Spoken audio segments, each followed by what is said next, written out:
Honorable member, and you are a senior person. Sanjay ji, you are a senior person. धारा प्रवाह में आप काफी कुछ कह रहे हैं फिगर्स के बारे में, बाकी तो you can make your point, no difficulty about it. One second. So the figures which you have given, you will have tough time in proving them because these have been taken in stride. So all that will be deleted, and we will, unless you have real factually formed a material, use a name. Make your point. ठीक है sir, ठीक है sir, thank you sir, Make your point. Thank you sir. माननीय, मैं तो ये कहना चाह रहा था आपके माध्यम से कि इस तरह के काम देश के अंदर नहीं होने चाहिए। भारत एक धर्मनिरपेक्ष राष्ट्र है और हम जानते हैं अपनी सामाजिक व्यवस्था में, मैं जानता हूं इनके मन में दर्द होगा मान्यवर, उत्तर प्रदेश में तो वहां पर अगर कोई बोर्ड लगाएगा जाटव ढाबा, एक सेकेंड, जाटव ढाबा कोई लगाएगा, कोई अपने ढाबे के आगे अगर वाल्मीकि ढाबा लिखेगा तो आप लोग उसके यहाँ खाने नहीं जाओगे। मैं जानता हूं आपकी मानसिकता। आप वो लोग हैं जिन्होंने भारत के तत्कालीन राष्ट्रपति श्री रामनाथ कोविंद जी को प्रभु श्री राम के मंदिर के शिलान्यास में नहीं बुलाया। आप वो लोग हैं जिन्होंने मौजूदा राष्ट्रपति श्रीमती द्रौपदी मुर्मू जी को राम मंदिर के उद्घाटन में नहीं बुलाया। आप दलितों से, पिछड़ों से, आदिवासियों से, अल्पसंख्यकों से, मुसलमानों से नफरत करने का काम करते हैं। ये आपकी सच्चाई है। इसलिए नेम प्लेट मत लगवाइए। नेम प्लेट लगवाना है तो जिन्होंने देश की बैंकों को लूटा है उनका नेम प्लेट लगवाइए। और मान्यवर, मैं आपसे, आपके माध्यम से इस सरकार से कहना चाहता हूं, 6 लाख लोगों को पूरे देश में जेलों में रखा गया है, जिसमें करीब करीब 76% अंडर ट्रायल है। इसका मतलब आपका मकसद न्याय दिलाना नहीं है, आपका मकसद किसी मामले की सच्चाई तक पहुंचना नहीं है, आपका मकसद है पकड़ पकड़ के एक एक व्यक्ति को जेल में डालना। आपने दिल्ली के मुख्यमंत्री को, जिनकी शुगर 36 बार 50 से नीचे जा चुकी है, आपने दिल्ली के मुख्यमंत्री को पकड़ के जेल में डाल दिया। नहीं मानवर, अब इनको बार बार मौका मत दीजिए, मुझे अपनी बात पूरी करने दीजिए। I am not yielding sir. इन्होंने पकड़ के जेल में डाल के रखा। दिल्ली के शिक्षा मंत्री को इन्होंने 2 साल से जेल में रखा। दिल्ली के स्वास्थ्य मंत्री को इन्होंने 2 साल से जेल में रखा।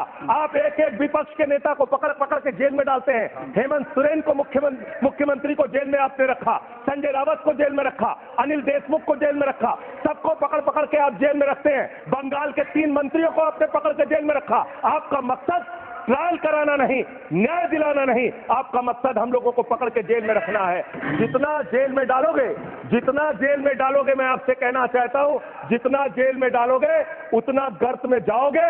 जिसने भी ये राजनीति की है उसका समापन हो गया है। अभी 240 पे पहुंचे हो, कल 24 पे पहुंचोगे, इसके बाद 2 पे भी आओगे। मैं तो एक 2 मिनट और मैं बस कह के अपनी बात खत्म करूंगा, मेरे टाइम में से उसको काट लीजिएगा। मान्यवर, भेदभाव की बात, सबसे भेदभाव इनको करना है।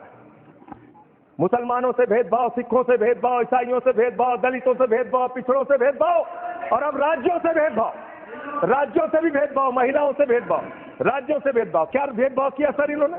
2,32,000 करोड़ रुपए, 2,32,000 करोड़ रुपए दिल्ली के लोगों ने सरकार के केंद्रीय खजाने में टैक्स के रूप में दिया, जीएसटी और इनकम टैक्स के रूप में। बदले में हमको कितना मिलता है? 0।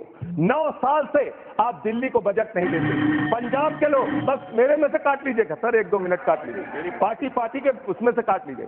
पंजाब के लिए सर, पंजाब का किसान अपना खून पसीना बहा के खेत में गेहूं पैदा करता है, धान पैदा करता है। आपने 8,000 करोड़ रुपए पंजाब के विकास का पैसा रोक रखा है, विपक्ष के राज्यों का पैसा आपने रोक रखा है। ये भेदभाव क्यों कर रहे हैं आप क्यों कर रहे हैं? आप लिखते हैं राज्यों के विकास से देश का विकास है, ये आप राज्यों का विकास कर रहे हैं। एक एक करके टारगेट करके विपक्षी राज्यों के साथ आपने भेदभाव करने का काम किया। और अंत में मैंने इन लोगों से कहा, शिक्षा से इनका कोई लेना देना नहीं है, शिक्षा से इनका कोई लेना देना नहीं। मानव, क्यों लेना देना नहीं है? क्योंकि दिल्ली विश्वविद्यालय में मनुस्मृति पढ़ाने जा रहे हैं ये लोग। मनुस्मृति पढ़ाएंगे कि दलितों के, पिछड़ों के, जिनको आप शूद्र कहते हैं, आप शूद्र कहते हैं, अगर वो श्लोक सुन लेंगे तो उनके कान में पारा आप कैसे डालेंगे? ये पढ़ाई आप कराने जा रहे हैं दिल्ली विश्वविद्यालय में, ये पढ़ाई आप कराने जा रहे हैं। हमारे कुछ दोस्त जो कभी इधर हुआ करते थे, अब वो उधर चले गए हैं। उनके लिए चंद पंक्तियों से अपनी बात शुरू करूंगा कि कैसा ये हादसा है मेरी जिंदगी के साथ, कैसा ये हादसा है मेरी जिंदगी के साथ, मैं हूं किसी के साथ, मेरा दिल किसी के साथ। तो जो लोग उधर चले गए मान्यवर, उनका दिल हमारे साथ है, भले वो किसी के साथ हो। आप कहते हैं आप दुनिया की 5वीं बड़ी अर्थव्यवस्था है, 5वीं बड़ी अर्थव्यवस्था है। अरे ये तो सच्चाई बताइए कि ये 5वीं बड़ी अर्थव्यवस्था किसके लिए है?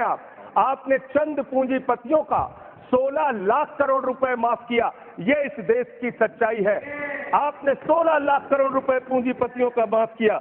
आपने 14 देश के प्रधानमंत्रियों ने जितना कर्जा लिया, उससे दोगुना कर्जा अकेले आपकी सरकार ने लिया। आपने 150 लाख करोड़ रुपए कर्जा लेने का काम किया, देश को कर्ज में डुबाने का काम किया। मान्यवर, मैं बताना चाहता हूं इस सरकार से किन किन वर्गों को उम्मीद थी। इस सरकार से उम्मीद थी देश के अन्नदाता किसानों को कि आप एमएसपी दोगुना करेंगे।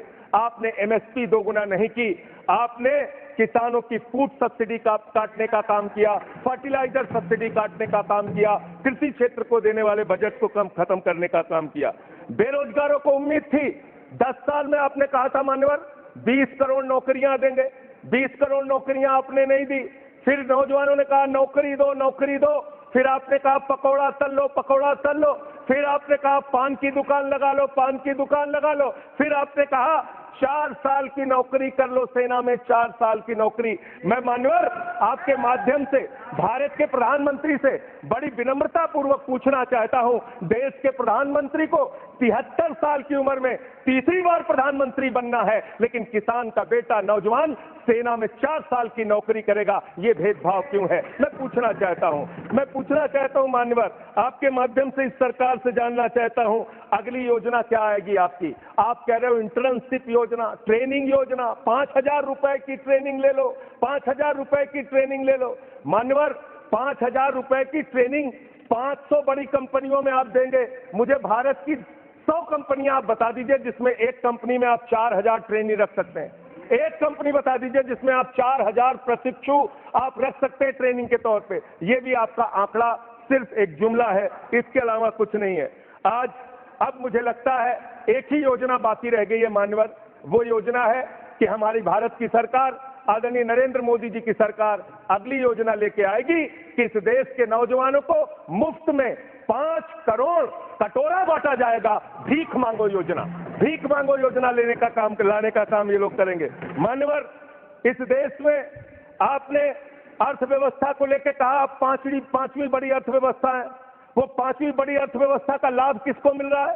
आपके चंद पूंजीपति मित्रों को, जिसका 16 लाख करोड़ रुपए आपने माफ किया, जो हजारों करोड़ लूटकर हिंदुस्तान से चले गए। मान्यवर, मैं बड़ी विनम्रता पूर्वक कहना चाहता हूं, मित्रों बड़ी डिलीटेड